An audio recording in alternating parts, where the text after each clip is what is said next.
आगे अगर चाहते हो भाई ये बता दो, हुड्डा साहब है चाहो, खट्टर है चाहो या सैनी है चाहो, हुड्डा साहब है चाहो तो सुन लो भाई, एक वोट पे दो काम है। ये सीधा दिल्ली से चंडीगढ़ का रास्ता जाए और आप जा रहे हैं वोट से चौधरी महेंद्र प्रताप है जिता दो, और आगे हुड्डा साहब जा भेजे यहाँ से 9 की 9 सीटों से जिताने काम करो। और भाई मैं तो हुड्डा साहब से मांग भी करूंगे, ये मांग करूं, हमारे बहुत ही यशस्वी भाई जुझारू नेता हैं चौधरी उदयभान, 9 की 9 सीटें में जिता दीजो। इनने घोषणा कर रखी है, एक ब्राह्मण समाज से बनेगा डिप्टी सीएम, एक ओबीसी से बनेगा, एक दलित बनेगा, 9 की 9 सीटें में जिता दो, उदयभान डिप्टी सीएम की हम मांग करेंगे। और आपसे कहना चाहता हूं, जब से हुड्डा साहब और उदयभान जी के नेतृत्व में कांग्रेस में आने वालों की लाज लग रही है, मैं तो केवल आपको ये बताना चाहता हूं भाई, आने वाली 25 तारीख को कांग्रेस पार्टी के हाथ के पंजे के निशान के सामने वाले वतन को दबाकर 2 बार जनता ने जितनी लाखों वोटों से आप देश को जिसे बताता है, आपके सामने सभी जान रहे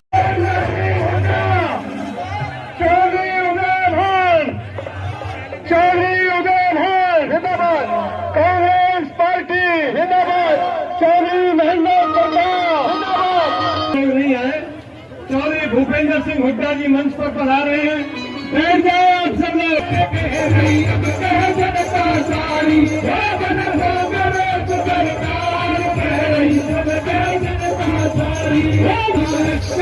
भूपेंद्र सिंह हुड्डा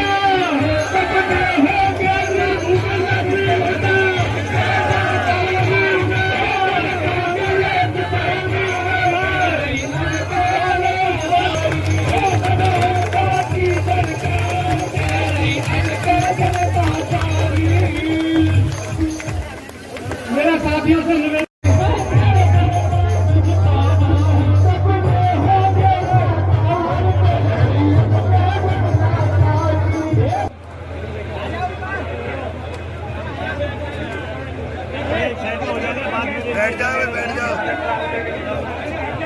कार्यक्रम अलावलपुर में हो रहा है।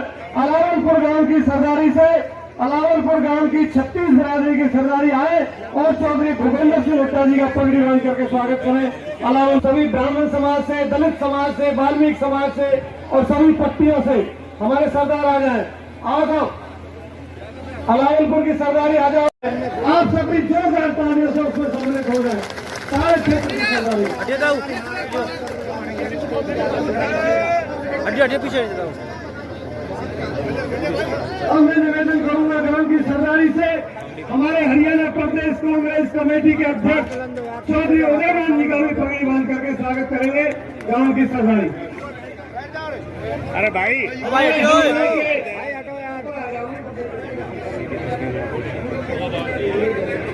हमारे हरियाणा के यशस्वी प्रधान कांग्रेस पार्टी के चौधरी उदयभान जी, हमारे पागल की एसडी कॉलेज में काफी अध्यापन का कार्य किया है।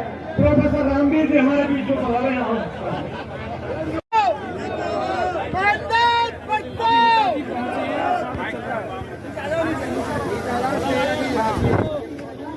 जी का, चौधरी महेंद्र प्रताप जी का, चौधरी हमारे पंडित नीरज शर्मा जी का, नारायण जी का, तेवतिया जी का, आप इस समय जोरदार कार्यों से स्वागत करें।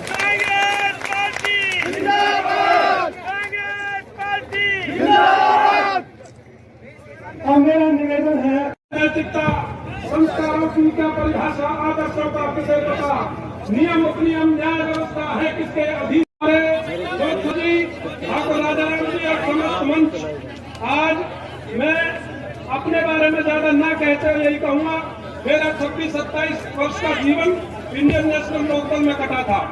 लगभग पार्टी के सभी पदों पर रहा, पथला क्षेत्र में मैं कार्य करता हूं। और इनका 2 साल के बाद ही अब लोगों के अंदर मतलब उसका साइड इफेक्ट दिखाई दे रहा है।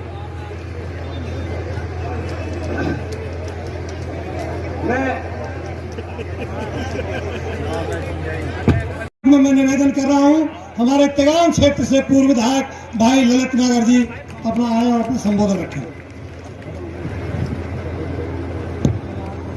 आदर व सम्मान के योग्य हम सब के नेता और हमारे भावी मुख्यमंत्री चौधरी भूपेंद्र सिंह हुड्डा जी, मंच पर बैठे हुए सभी मेरे नेतागण, सामने पूरे पिपला विधानसभा क्षेत्र से आए हुए हमारी सरकारी माता और बहनों, प्यारे बच्चों, किसी गरीब महिला के घर में 8,500 रुपये महीना आ जाए तो उसको कितनी बड़ी राहत महसूस होगी आज की इस महंगाई से, ये आप अंदाजा लगा सकते हैं।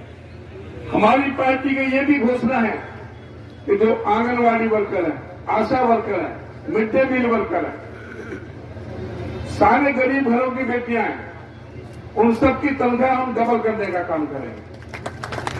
साथ ही ये भी घोषणा करिए कि और हिंदुस्तान में 14 लाख नई आंगनवाड़ी भर्ती करने का हम काम करेंगे।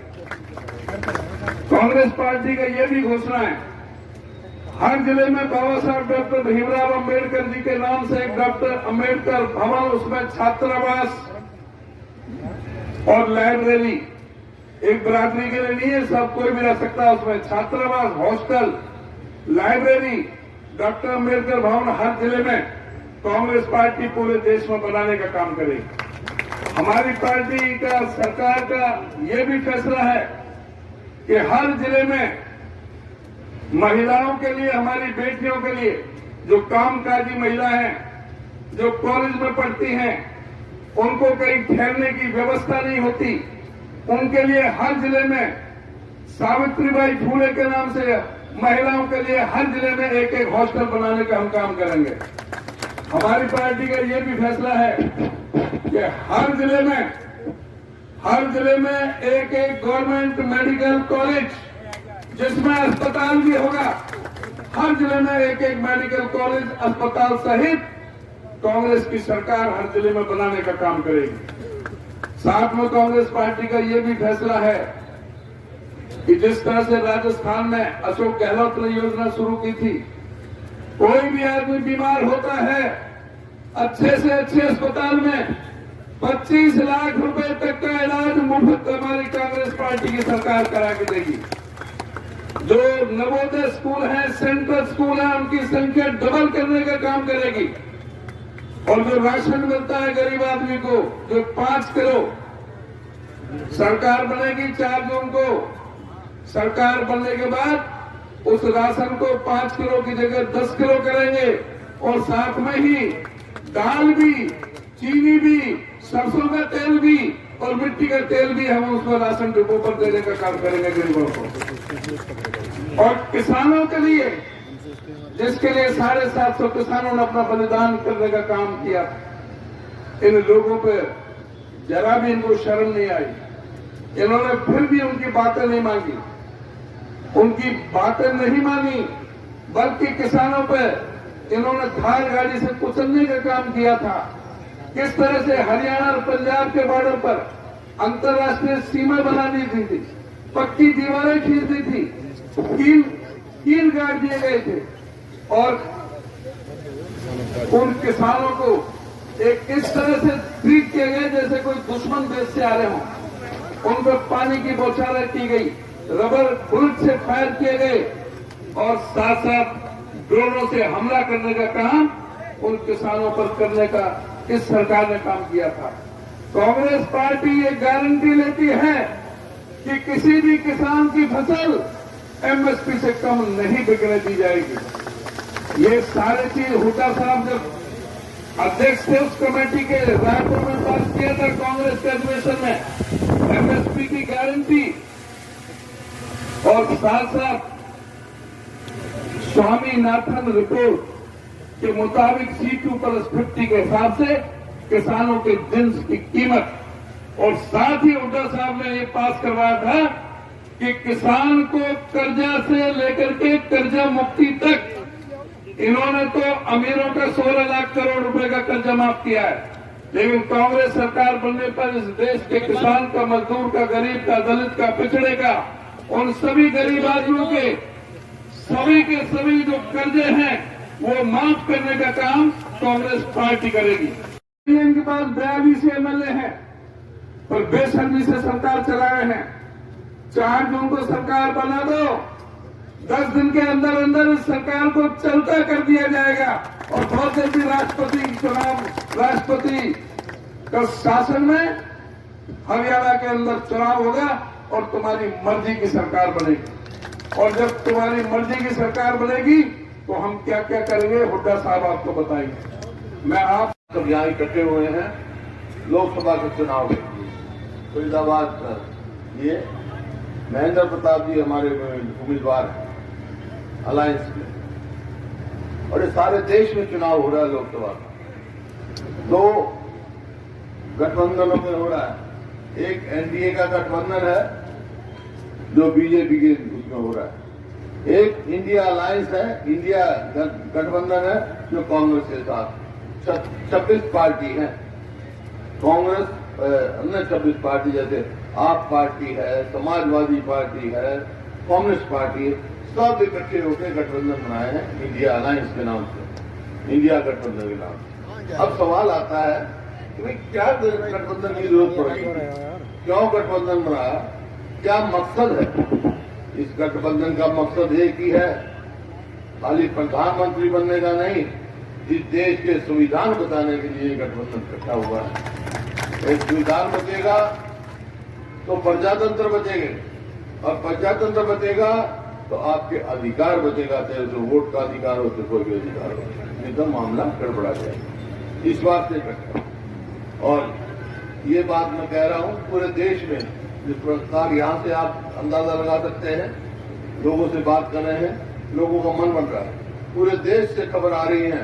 मैं आज यहाँ कहकर जा रहा हूँ केंद्र में इंडिया गठबंधन की सरकार बनने जा रही है, और वो सरकार बनेगी तो क्या क्या फैसले जो है विस्तार से चौधरी उदयवान जी ने बता दिए। अलग अलग वर्गों के लिए, किसान के लिए क्या करेंगे, महिलाओं के लिए क्या करेंगे, बेरोजगारों के लिए क्या करेंगे, गरीब आदमी की क्या, सब विस्तार से बता दिए। लेकिन एक और बात बताने यहाँ साफ तौर पर हूँ, मैं सारे हरियाणा में घूम गया, हर जगह मैंने सवाल पूछा है, आपसे भी पूछूंगा, और जवाब भी जो उन्होंने दिया वो बता दूंगा, आप जो जवाब दोगे आगे जाके बता दूंगा। मेरे को लगा पूरे हरियाणा में घुमा हूं कि हरियाणा की 36 बरादरी ने ये भी मन बना लिया है कि आने वाले जो 3 महीने के बाद चुनाव होगा ना हरियाणा में, वहां भी कांग्रेस की सरकार बनाने का मन बना है। अब एक सवाल मैं आपसे पूछता हूँ, आप हरियाणा में कौन सी पार्टी की सरकार चाहते हो? कांग्रेस। हर जगह पूछा मैंने, ये जवाब मिला। ये क्यों, क्या कारण है कि हर जगह से आवाज आ रही है कि हरियाणा में कांग्रेस की सरकार चाहते हैं?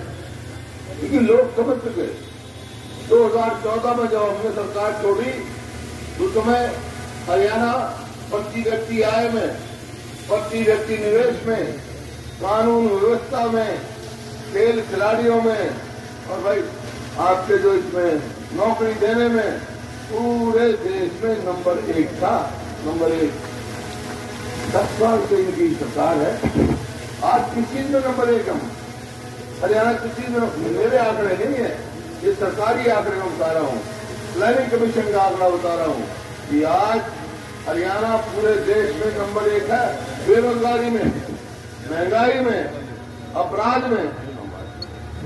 और खेल खिलाड़ी, अब मुझे क्या बताऊं मैं, खेल खिलाड़ी जो थे हमारी पहलवान बेटियां, जिन्होंने हरियाणा का नाम पूरी दुनिया में किया, चाहे ओलंपिक्स हो चाहे कॉमनवेल्थ हो, उनको किस प्रकार से जंतर मंतर में घसीटा गया, आज तक भी उनको न्याय नहीं मिला है।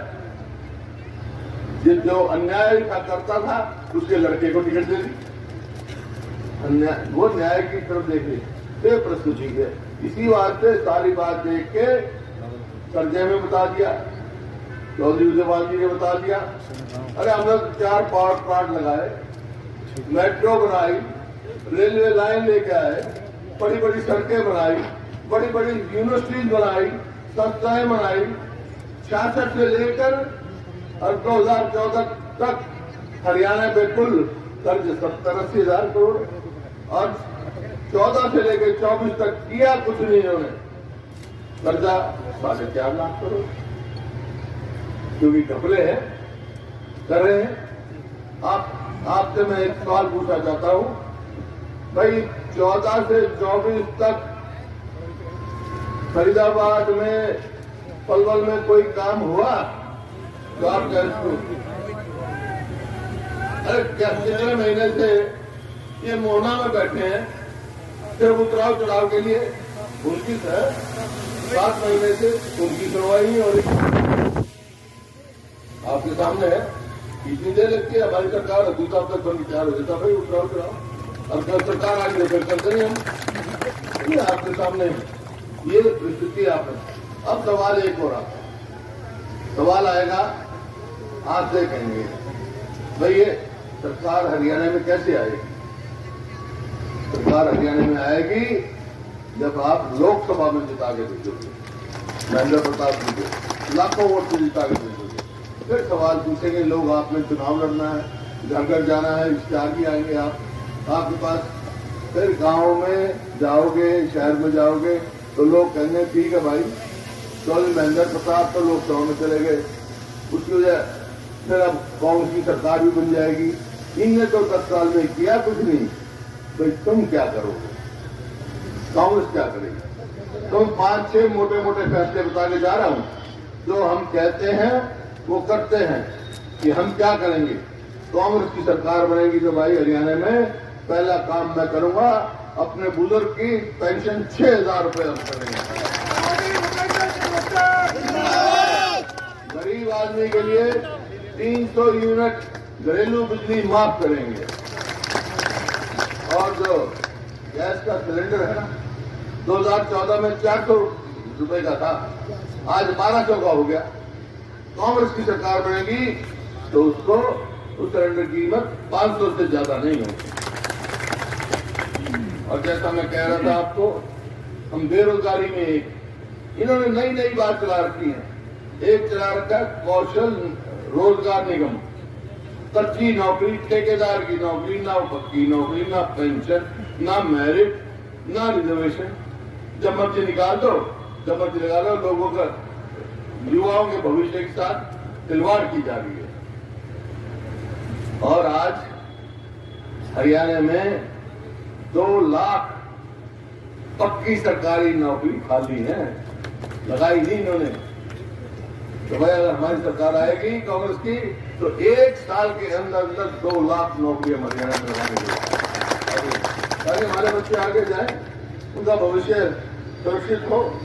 सुना होगा आपने कहा आमदनी तो दुगनी नहीं हुई किसान की, लागत दुगनी से ज्यादा हो गई।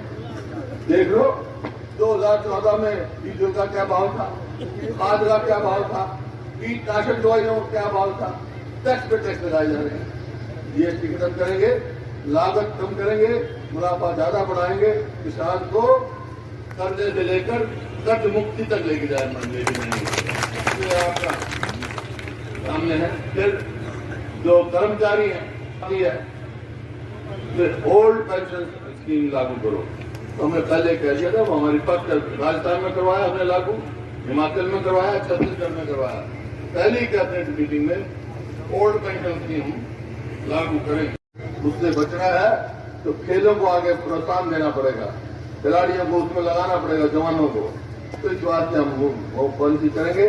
और सरकारी कर्मचारी के भाई, जब 14 में हम कैबिनेट में फैसला किया था कि पंजाब के बराबर पे स्केल देंगे अपने सरकारी कर्मचारी को। इस प्रकार से है ये सारी बातें। आप अपराध देख रहे हो, आप अपराध जो है हरियाणा में कितना बढ़ गया। रोज फिरौतियां मांगी जा रही, रोज कत्ल हो रहे हैं, लेकिन कोई पूछ नहीं है। ऐसा प्रतीत होता है हरियाणा में सरकार ही नहीं। आपको याद होगा 2004 में भी ऐसी ही परिस्थिति थी हरियाणा में, जेल से राज चलता था बदमाशों का। 2005 में आपने आशीर्वाद दिया, हमारे को बनाया। मैंने बनते ही एक बात कह दी थी कि बदमाशों, या तो बदमाशी छोड़ दो या हरियाणा छोड़ दो। 10 साल तक कुछ नहीं हुआ भाई, शांति से रहे। आज फिर कह के जा रहा हूँ, हरियाणा में कांग्रेस की सरकार बनते बदमाशों को हरियाणा में नहीं रहने देंगे। तो ये है आपके सामने, लेकिन सारे काम होंगे कब होंगे? पहला काम तो लोकसभा का है ना। लोकसभा में भाई चौधरी महेंद्र प्रताप को ज्यादा वोटों से जिता के भेज दो, लाखों वोटों से आपका काम बन जाएगा। तो मेरी बात मानोगे आप? एक बात मानोगे? एक बात मेरी मान लो, एक बात तुम्हारी मान लूंगा मैं। मेरी क्या मानोगे? मेरी मानो कि चौधरी महेंद्र प्रताप को या भारी बहुमत से जिता के भेजोगे, ठीक है? तुम्हारी क्या मानूंगा? जो मैं सवाल पूछा है तुम्हारे, मैंने पूछा था आपसे कि कांग्रेस किसकी सरकार थी, आपने कांग्रेस की सरकार। तो तुम्हारी बात ये मानूंगा, इनको जिता के भेज दो लाखों वोटों से, कांग्रेस की सरकार तुम्हारी मैं बना दूंगा। मंजूर है? आज करे करके बता दो, पक्की बात? अच्छा भाई, धन्यवाद। मैं पिछले 10 साल से भारतीय जनता पार्टी में कार्य कर रहा था। बड़ी बड़ी रैलियां और पार्टी ने जो जिम्मेवारी लगाई वो कार्यक्रम किए। 1.25 लाख मैंने सदस्य पार्टी के लिए बनाए। लेकिन जैसे पार्टी के विधायक और पार्टी के अन्य कार्यकर्ता पार्टी में घुटन महसूस कर रहे हैं, ऐसे मैं भी घुटन महसूस कर रहा था। जहां पर हमारे सांसद महोदय के पास तो ज्यादा समय नहीं है। जैसे अंग्रेजों के समय में रियासतें बांटी जाती थी, उसी प्रकार से हमारे यहाँ भी होडल, हकीम, पलवल, जहां पर उन्होंने रियासतें बांटी। एक अपने टीए किरणपाल खटाना को होडल दे दिया, आप इसको लूटिए और घरों को भरिए। उसके बाद पलवल हकीम, जहां पर विधायक है हमारे हकीम से, उनके ऊपर अपने रिश्तेदार नरेंद्र बिजूड़ी को बिठा दिया। इन्होंने न केवल विधायकों पर दबाव बनाकर उनको काम नहीं करने दिया, बल्कि कार्यकर्ताओं का भी शोषण किया।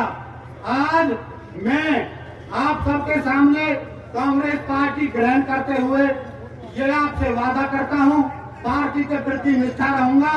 और आपसे ये भी कहना चाहता हूं, अब फिलहाल बहुत बड़े बड़े खेल होने वाले हैं। बड़े बड़े नेता पैसों से खरीदे जाने वाले हैं। मेरे ऊपर भी बहुत दबाव है कि आप यहीं रहिए, लेकिन आपसे अनुरोध है, नेताओं का स्वाभिमान बिक सकता है, लेकिन जनता जनार्दन का स्वाभिमान नहीं बिक सकता। आपसे हाथ जोड़कर निवेदन है कि माननीय महेंद्र प्रताप जी को आप जिताएं और पलवल की जनता को इससे आप निजात दिलाएं। आप सभी का बहुत बहुत धन्यवाद। राम राम जी। आज ये हमारे फरीदाबाद में लोकसभा का चुनाव नहीं है, हमारे फरीदाबाद में अपने मान सम्मान बचाने का चुनाव है। आज फरीदाबाद में एक ही नारा है, करप्शन बाल हटाओ, फरीदाबाद बचाओ। आज वो भैया बात कर रहा है खटाना की, हुड्डा साहब को अच्छी तरह पता, बिना कागज के नीरज शर्मा नहीं बोलता। यह खटाना के भी कागज आगे, हमारी भी 3 पीढ़ी की राजनीति होगी, रघुवीरा जी की भी होगी, ललित जी की भी होगी। हम पे तो गुड़गांव में फ्लैट बनाना है, चर्चा करूंगा कागजों के संग, कोठी बन के तैयार करिए खटाना की गुड़गांव में। यू कहां से आ रहा हो पैसा? ये हमारी नगर निगम का ही 200 करोड़ का घोटाला नहीं हुआ। फरीदाबाद में मैं आपकी आवाज उठाने वाला था, मैंने वो घोटाला आपके आगे ला दिया, और वो 200 करोड़ का नहीं था और हर किसी के बस की भी नहीं था उठाना। ये तो मेरे सर पे मेरे पिताजी नहीं थे, पर जिस दिन मैंने कागज हुड्डा साहब को दिखाए, सबको पता हुड्डा साहब मेरे को अपना बेटा मानते हैं। हुड्डा साहब ने कही, नीरज ने बहुत बढ़िया काम किया और किसी से मत घबराइयो, पंडित जी नहीं है, मैं तेरे साथ बैठा हूं, जब तक मैं जिंदा हूं तुम्हें मैं अनाथ नहीं समझने दूंगा। और आप सबने देखा मैंने कितना संघर्ष किया। 26 जनवरी को मेरे कत्ल की तैयारी थी। एक तरफ भाजपा के लोग थे, भ्रष्ट भाजपा के, दूसरी तरफ मेरे दूसरे पिताजी भूपेंद्र सिंह हुड्डा जी थे। आप सबने देखा कैसे हाथ पकड़ के मुझे उन जालियों से छुड़ा के लाए। और भैया हमारे समाज के भी काफी लोग बैठे हैं। ये पहला चुनाव है, एक वोट दोगे डबल काम करेगी। एक तो एमपी का चुनाव जीतोगे और जितनी मजबूती से सांसद बनाओगे उतनी मजबूती हमारे हुड्डा साहब के मुख्यमंत्री बनने में मिलेगी। और पंडितियों, अगर जो मुझे अपना अंश मानते हो, मेरी और आपकी नसों में एक खून है। हुड्डा साहब का बहुत बड़ा एहसान है मेरी जिंदगी पे। ये एहसान हुड्डा साहब का चुका देना और ये विश्वास दिला देना हरियाणा की राजनीति में कि आज ऋषि और कृषि दोनों एक हो गए हैं। और जब ऋषि और कृषि एक हो जाएगी, आप समझ गए होंगे मतलब ऋषि से मतलब क्या और कृषि से मतलब क्या। दुनिया की कोई ताकत हमारे हुड्डा साहब को मुख्यमंत्री बनाने से नहीं रोक सकती। समय मौके में घोटाले आने पलवल में भी कम ना करें। थोड़ी जो पैसा वाली पंचायत की खून की चिट्ठियां लिख के भेजी, वो पंचायत इसने नरक निगम में मिला दी। कहाँ घोटाला नहीं किया इस करप्शन पाल ने। एक एक इंच जमीन बेच खाई हमारे शहर की, टूल बना दिए हमारे शहर के अंदर, कहीं कहीं आना नहीं जाना नहीं। तो साथियों, अपने भविष्य को देखते हुए, आने वाले सुखद समय को देखते हुए, और एक चीज और है हुड्डा साहब, जाते उम्मीद हो ना, एक कोनी मत मार, बहुत मतलब की चीज मांगे हो और कही जा, क्योंकि इनसे तो हमें कोई उम्मीद है ना। पहले भी मेट्रो हुड्डा साहब लेके आए, बदरपुर का फ्लाईओवर हुड्डा साहब लेके आए, और जो यूं पर्चा वहां पे हो ना करप्शन पर, मैंने यूं करा दिया झूठे। केरल पेलक में मेडिकल कॉलेज खोल दिया, पेलक के आमदार के भी रिश्तेदार नातेदार बैठे, अरे वहां डिस्पेंसरी भी नाम हुआ, कल मेडिकल कॉलेज खोल दिया। और कोरोना में जब यूं करप्शन पाल बीमार हुआ ना, जाने भी इलाज वहीं करायो, जो ये साई मेडिकल कॉलेज मेरे हुड्डा साहब देके गए थे फरीदाबाद को। इनके पास अपना अस्पताल भी नहीं था। मेट्रो का वचन हमारे हुड्डा साहब दे चुके हैं कि जिस दिन मुख्यमंत्री बनूंगा, बाकी तो सब चीज है हुड्डा साहब बताएंगे, चाहे बिजली की यूनिट हो, चाहे पेंशन हो, चाहे नौकरी हो, चाहे बेरोजगारी भत्ता हो। गुड़गांव से फरीदाबाद मेट्रो आएगी और हुड्डा साहब आज पूरा फरीदाबाद प्यासा बन रहा है। और आप वैसे भी गंगा पुत्र हो, हमारे फरीदाबाद के लिए आपको भागीरथ बनना पड़ेगा। जैसे भीलवाड़ा में चंबल नदी का पानी आ रहा है, हमारा रेनीवेल के सारे कुएं सूख गए। इस करप्शन पाल ने तो 10 साल में कुछ नहीं किया। पहली कलम से कोई 3-4 हजार करोड़ की ऐसी योजना बना देना, चाहे 200 किलोमीटर दूर से पानी आए, चाहे 400 किलोमीटर दूर से पानी आए, हम लोगों को पानी मिले। जय हिंद, जय भारत, राम राम जी।